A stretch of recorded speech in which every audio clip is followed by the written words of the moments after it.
बदनाम करने के लिए या किसी और कारण से, ये तो बाद में जांच के बाद पता लगेगा कि क्या हुआ। लेकिन मंशा पर सवाल नहीं है। योगी जी की सरकार युवाओं को रोजगार देना चाहती है, इस मंशा से किसी को इनकार नहीं। क्योंकि आप देखिए उन्होंने 2 काम किए कि 3-3.5 साल के अंदर 3 लाख लोगों को नौकरी दी, जबकि सपा बसपा के 10 वर्ष में 3 लाख लोगों को नौकरी दी। और दूसरी बात यह है कि योगी जी ने सभी भर्ती बोर्ड आयोगों के अध्यक्षों को बुला के स्पष्ट निर्देश दिया कि आप जाइए और जल्दी से जल्दी भर्ती करिए ताकि युवाओं को रोजगार मिल सके। तो मंशा में कोई समस्या नहीं, ये बात सही सकती है, इस बात का इनकार नहीं किया जा सकता। और आपको धन्यवाद, बहुत बहुत धन्यवाद है कि आप जनता का विषय सरकार के संज्ञान में लाते और सरकार का विषय जनता के संज्ञान में ले जाते। आप बधाई के पात्र हैं। लेकिन योगी जी की जो मंशा है वो पूरी स्पष्ट है कि जो भी युवा है प्रदेश का उसको नौकरी मिले। जी ठीक मनोज बाबू, 2 बातें मनोज बाबू की बात पर कहूंगा, फिर बाकी मित्रों के पास चलूंगा, अपने नौजवान साथियों से पूछूंगा। मेहा है हमारे साथ, उनसे समझेंगे। मनोज जी, तकनीकी खामी मत बोलिए। मैं राजनेताओं से हमेशा कहता रहा, नौकरशाहों के कारनामों पर्चा, 90 वाला बाहर 40 वाला अंदर, इसका कोई जस्टिफिकेशन है क्या? और जिसके पास इसका जस्टिफिकेशन, अगर मैं बिहार की भाषा में कहूं, वो थेतर है, थेतराई कर रहा है। मूल प्रश्न है जिस पर मैं टिका हूं। संज्ञान में आया तो कार्रवाई हुई, अच्छी बात है, मैं उससे संतुष्ट हूं मनोज भाई। लेकिन मेरा प्रश्न है, ऐसी ब्लंडर हुई कैसे? मुझे इसमें कोई मूर्खतापूर्ण स्पष्टीकरण अधिकारियों की ओर से स्वीकार नहीं होगा। ये सजा का काम है, दंड का काम है। मैं मेहा के पास चलता हूं। मेहा, ये इतने घुटे घुटाए अधिकारी हैं, खेले खाए अधिकारी हैं, ये सब जानते हैं। मंत्री समझे न समझे, अधिकारी सब जानते हैं, क्योंकि वो उसी में रचे बसे हैं फाइल में। क्या इसके पीछे कोई ऐसी डिजाइन दिखती है? मुझे अब लगता है डिजाइन है कि टुकड़ों में बवाल जारी रखो, कोई ना कोई लकूना, कोई ना कोई लोचा फंसाए रखो, हाय तौबा मचने दो।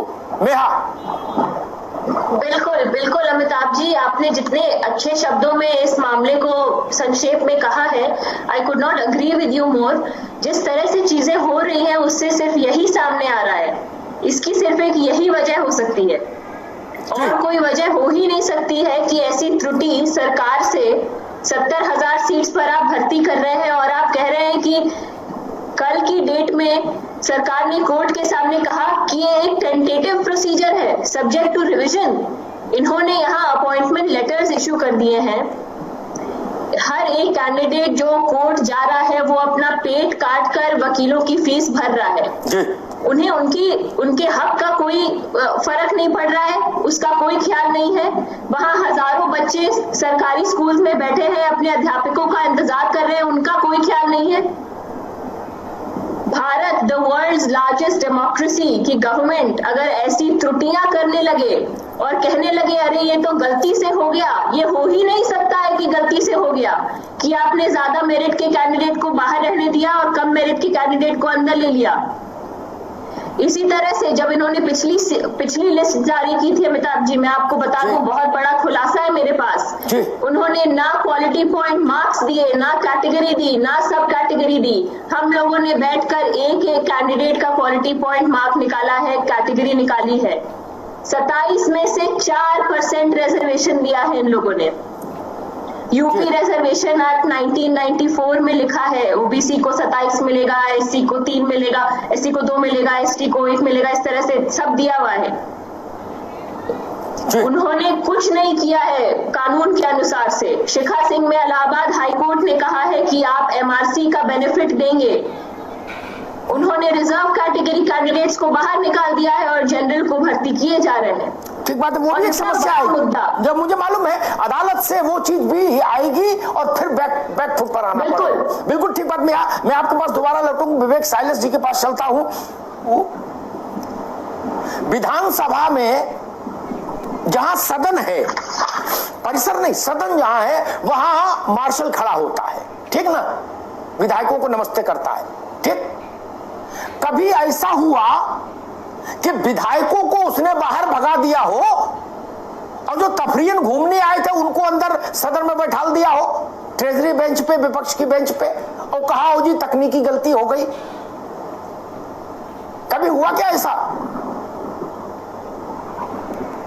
अगर इतनी समझ उस गार्ड को है, चौकीदार को है, तो इन अधिकारियों को क्यों नहीं? ये बड़ा सवाल। विवेक साइलस, यही सवाल है आपसे।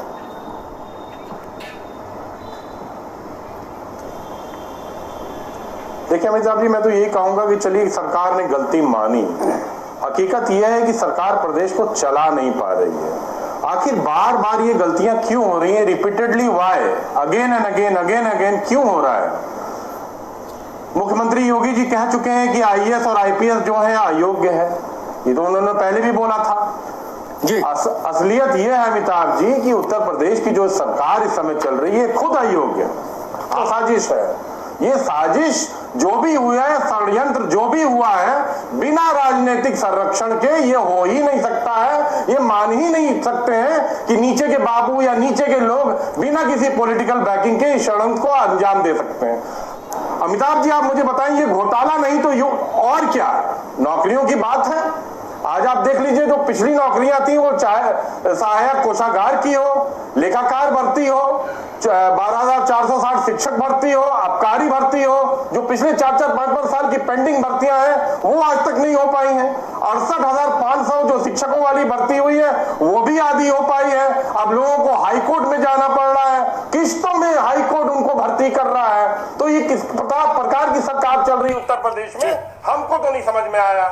और अगर आज आप डाटा की बात करें तो we can not get any data. अगर हम एमसीआरपी पे डाटा मारते हैं तो दैट इज नॉट अलाउड। हम आरटीआई पे जाते हैं तो दैट इज नॉट अलाउड। अगर हम फार्मर सोसाइटी पे जाते हैं, डाटा मांगते हैं सरकार से, वो भी अलाउड नहीं है। हर बार क्या सेंट्रल गवर्नमेंट ये कह देती है कि राष्ट्रीय सुरक्षा की वजह से हम आपको डाटा नहीं दे सकते। और अनएम्प्लॉयमेंट, ये बेरोजगारी के लिए सरकार डाटा प्रस्तुत करने में सक्षम नहीं है। ये नौजवान साथी हैं हमारे साथ, बेरोजगार इनसे बात कर ले पूरे देश में। ठीक है भाई, मेरी बात को ज्यादा बेहतरी से समझेंगी। न्यायिक परिधि में एक फ्रेज है हैबिचुअल ऑफेंडर, और एक फ्रेज है पहली बार अपराध करने वाला, फर्स्ट टाइम। अदालत अपराध एक भी हो, एक समान अपराध हो, फिर भी दोनों को सजा देते समय अलग नजरिया रखती है। वो कहती है इसको बेनिफिट ऑफ डाउट दे सकते हैं। जैसा ये बोल रहा है झूठ सच छोड़ो कि भाई हमें उत्तेजना में मार दिया, गलतफहमी में मार दिया उस आदमी के पत्थर, बोले लेकिन जिसके पास 17वीं बार जो अदालत आया है पत्थर मारने के आरोप में, ये पेटे, ये रजिस्टर्ड बवाली है, उसको बोलते हैं जज साहिबान habitual offender. Uttar Pradesh basic शिक्षा परिषद में तमाम अधिकारी हैबिचुअल ऑफेंडर हो गए हैं। माफ करिएगा मैं इस कड़े शब्द का इस्तेमाल कर रहा हूं। They are habitual offender.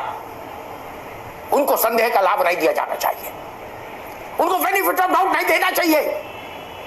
उनके लिए दंड निर्धारण में वही दृष्टि होनी चाहिए जो जजेस की होती है हैबिचुअल ऑफेंडर के लिए।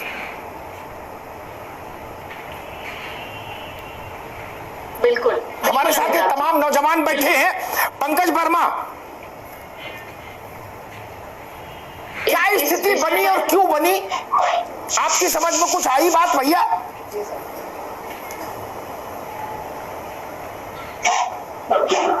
मेरे समझ में सर यही बातें आ रही हैं। सबसे पहले मैं बताना चाहूंगा कि जब 31,661 पदों के लिए ये कार्रवाई शुरू हो रही थी तो हम SCRT पर बहुत सारे लोग जाकर रोज कह रहे थे कि 31,661 की लिस्ट किसी भी प्रकार से बन ही नहीं सकती है। चाहे ऊपर से उठाइए, आप नीचे से उठाइए, दाएं से उठाइए, बाएं से उठाइए, किसी भी प्रकार से ये बन नहीं सकती थी और विवादित ही थी। लेकिन लाख समझाने पर कोई भी अधिकारी, क्योंकि वो ISPCS है, हम लोगों को एक शिक्षक समझकर कोई संज्ञान में मामला नहीं लिया। और वही हुआ जो हम लोग डर रहे थे लिस्ट आने पौने इधर उधर दाएं बाएं से अगड़म बगड़म से बन के तैयार हो गई और नियुक्ति पत्र दे दिए गए। अब नियुक्ति पत्र देने के बाद कल ही एजी महोदय कह रहे हैं कि गलती हो गई यहाँ पर। अब बताइए, जो बच्चा नियुक्ति पत्र पा चुका उसके दिल पर क्या बीतेगी, सबसे पहली बात। दूसरी बात, जो 37,339 अभ्यर्थी बचे हैं उनके बारे में कोई भी किसी तरीके से बात करना ही नहीं चाहता जी। हम आपको बिल्कुल आश्वस्त तरीके से बता दे रहे हैं कि ये 37,300 अभ्यर्थी जितने हैं ये एक मानसिक प्रताड़ित भावना भी जी रहे हैं इतने टाइम। एक एक अभ्यर्थी उनकी भी चिंता है मुझे। ठीक है पंकज, रुके, समय कम है बेटा, उनकी भी चिंता कम से कम मुझे तो है। मैं रोकूंगा पंकज, रोकूंगा जी जी, थोड़ा थोड़ा बोलो ताकि सब मित्रों की बात आ जाए। जी जी जी, एक बहू होती है, कई घरों में ऐसी बहू भी आ जाती है जिससे सास ने कहा चाय बना लाओ तो चाय में डाल दिया नमक, अगली बार सास कहेगी नहीं चाय बनाओ। बोले रोटी बना लो, रोटी दी जला, अगली बार सास बोलेगी नहीं, वो कहेगी हम खुद बना लेंगे। बोले दाल बना लो, दाल में डाल दी इतनी मिर्च कि सास ने खाया फेंट हो गई, बेहोश हो गई। मुझे लगता है ये अधिकारी भी वैसी बहुरिया है। मुख्यमंत्री जी ने कहा कि इनको हफ्ते भर में चिट्ठी दो। बोले ठीक है साहब, जा रहे हैं देने चिट्ठी। ऐसी चिट्ठी बांट दी कि न बटती तो बेहतर था। एजी के गले में रस्सी पड़ी घूम रही है, वो वहां चिरौरी कर रहे हैं अदालत में खड़े होके कि गलती महारे से हो गई। बाबू मस्त है, शिकंजी पी रहा है, एजी गाली खा रहे हैं, वहां जलालत झेल रहे हैं। तूफान सिंह, यार ये तो सब बहुत ऑब्वियस था। 100 में जिसके नंबर 90 जिस वो बाहर हो जाए और 40 वाला अंदर हो जाए, इस पे बवाल तो होना ही था। हैरानी किस बात की, खोज तो इसकी होनी चाहिए ये बवाल कराने वाले अधिकारी कौन है। तूफान सिंह,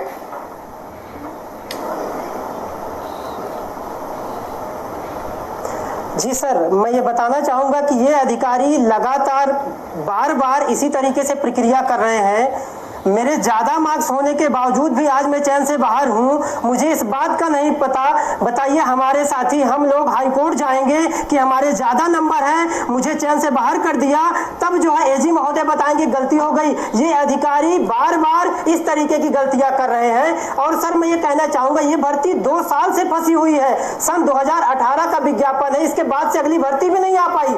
हम लोग अगर चाह भी लें कि चैन से बाहर हो रहे हैं, अगली कोई परीक्षा देना चाहें तो वह भी नहीं पॉसिबल है, क्योंकि ये अधिकारी लगातार सारी भर्तियों को फंसाते जा रहे हैं। और सर ये पिछली भर्ती से ही ऐसा सीखा इन्होंने।